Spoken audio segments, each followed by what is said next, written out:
اس سے بھیا یہ تو ہوگا ہمیشہ، اختلافات ایسے ختم نہیں ہوتے. تو جو بھی دین اور مذہب کی طرف آتا ہے اسے ذہنی طور پر اس چیز کے لیے تیار رہنا چاہیے کہ کچھ لوگ یہ کہیں گے، کچھ لوگ یہ کہیں گے، کچھ لوگ یہ کہیں گے. پھر یہ خلاف اور اختلاف بنتا ہے اہل حق کا، کوئی حرج نہیں. ہاں، وہ حنیفہ ہیں، شافعی ہیں، مالکی ہیں، حنبلی ہیں، آپ سب حضرات اپنے اپنے ملکوں میں سفر کرتے ہیں، اور مفتی حضرات کہتے ہیں کہ نماز اپنے وقت پہ پڑھنی چاہیے.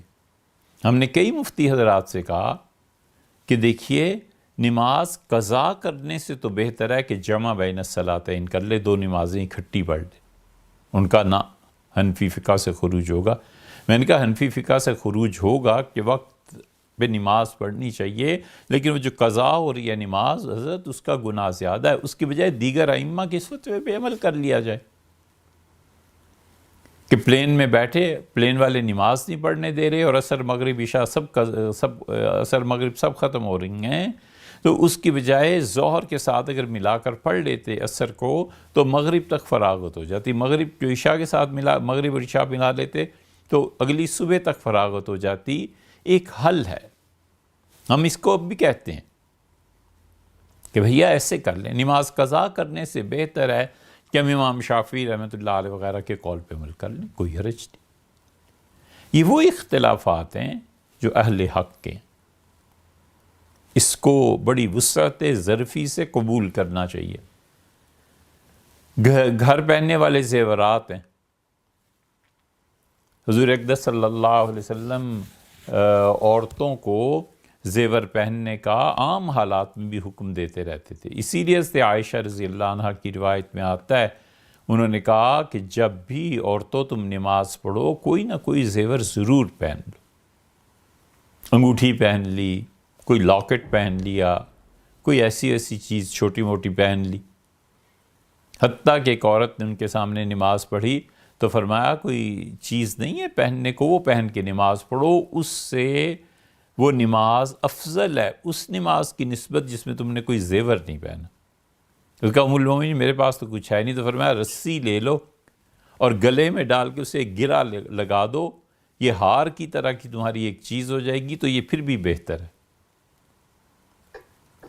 اسی وجہ سے شافعی فقہا یہ کہتے ہیں کہ عورتیں جو زیورات گھر میں پہنتی ہیں اس پہ کوئی زکوٰۃ نہیں، اور کہتے ہیں کہ وہ زیورات جو شادی بیاہوں میں پہنے جاتے ہیں خواتین سنبھال کے، اس پہ زکوٰۃ. حنفی فقہا نے کہا کہ زیور، سونا ایسی چیز ہے جو اکانومی میں بیس ہے، سونا ہے، چاندی ہے، کیش ہے، تجارت کا سامان ہے. انہوں نے کہا ہر چیز پہ زکوٰۃ آئی. اب اگر ایک آدمی، یہ ہوا ہمارے ساتھ، انہوں نے کہا جی میری اہلیہ کسی صورت راضی نہیں ہوتی، گھریلو جو پہننے کا ہے اس پہ وہ زکوٰۃ نہیں دیتی، اور بات کرو تو بگڑتی ہے. میں نے کہا اپنے پاس سے آپ دے دیجئے. انہوں نے کہا یہ بھی بڑا مشکل ہو جاتا ہے، کیونکہ بہرحال خلاصہ اس کا ایک، ہم نے کہا جو اصل سونا پڑا ہو اس پہ زکوٰۃ دیتی ہیں؟ کہنے لگے ہاں دیتی ہیں. ہم نے کہا بالکل ٹھیک ہے، اس پہ تو لاؤ نا. اب یہ تھوڑا ہی ہے کہ لڑکے اس زیور سے بھی زکوٰۃ ختم کرا دینی. یہ اہل حق کا اختلاف اللہ کی بڑی رحمت ہے. اسی لیے عمر بن عبدالعزیز رحمۃ اللہ علیہ کا یہ جملہ سونے کے پانی سے لکھنے کے قابل ہے. انہوں نے کہا جب مجھے پتہ چلتا ہے کہ دو مختلف صحابہ رضی اللہ عنہ نے دو مختلف فتوے دیے ہیں تو میں اتنا خوش ہوتا ہوں کہ سرخ اونٹوں کا گلہ ملے تو میں اتنا خوش نہ ہوں جتنا اس سے خوش ہوتا ہوں کہ ایک یہ فتویٰ بھی ہے، ایک یہ فتویٰ بھی ہے. اس لیے امت میں اہل علم، کوئی مسئلہ نہیں، بالکل ٹھیک ہے، یہ بھی ٹھیک ہے، یہ بھی ٹھیک ہے. آپ اگر جمعے کے بعد کے سوال جواب سنتے ہیں تو کئی مرتبہ ہم نے لوگوں کے موقف کو بیان کیا، حنفیوں کے علاوہ ہم نے کہا یار اس میں بھی گنجائش ہے، اس میں بھی گنجائش ہے، یہ کر لو. حضرت تھانوی نور اللہ مرکزہ اپنے فتاوی میں کئی جگہ لکھتے ہیں کہ وسعت اور گنجائش اس میں ہے اور احتیاط اس میں ہے. بات لمبی ہوتی جا رہی. پرائز بانڈ پہ مولانا غلام رسول سعیدی صاحب ہیں، بریلوی مکتبہ فکر کے بڑے جید عالم دین، ان جیسا آدمی ابھی قریب میں کوئی پیدا نہیں ہوا. 25 جلدوں میں 30 جلدوں میں تو ان کی بھی تفسیر آئی ہے، انتقال فرما گئے. اور بہت انہوں نے اپنی تفسیر میں پورے بریلوی مسلک کی دفاع اور نمائندگی کرنے کے باوجود مولانا احمد رضا خان صاحب پہ تنقید کی ہے، اختلاف کی ہے. ان پہ الزام لگا کہ آپ دیوبندیوں کے ایجنٹ ہیں، آپ کو پیسے دیتے ہیں دیوبندی، اس لیے آپ لکھ رہے ہیں. انہوں نے ہنس کے ٹال دیا. ان کا بھی جو میں حق سمجھتا ہوں وہی انہوں نے مسلم کی شرح میں، مسلم کی ان کی شرح پر آپ دیکھیے تقریض کس نے لکھی ہے، کس نے اس شرح کی تعریف کی ہے؟ مفتی رفیع عثمانی صاحب نے. یہ سب چھپا ہوا آپ کو مارکیٹ میں ملے گا. مفتی رفیع عثمانی صاحب نے اس شرح کی تعریف کی. اس شرح میں انہوں نے لکھا ہے کہ پرائز بانڈ جائز ہے.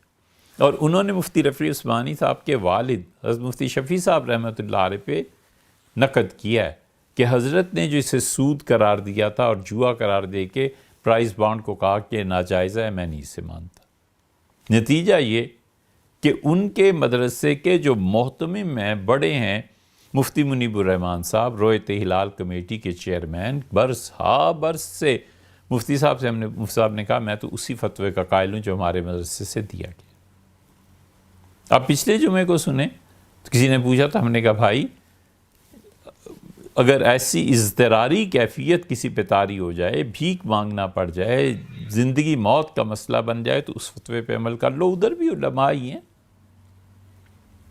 اور احتیاط کا تقاضا یہ ہے کہ اس میں پڑھو ہی نہ. اللہ نے جب پیسہ دیا ہے، مال دیا ہے، تو کیا ضرورت ہے آدمی کسی مشتبہ چیز کی طرف چلا جائے. یہ وسعت ظرفی ہے، اس کو رہنا چاہیے، ہونا چاہیے. ہمیں اپنے بچوں کو یہی سکھانا چاہیے. ایک چیز ہے کہ غیر مستند لوگ دین میں وہ بات کرنے لگیں جو اصل دین نہیں ہے.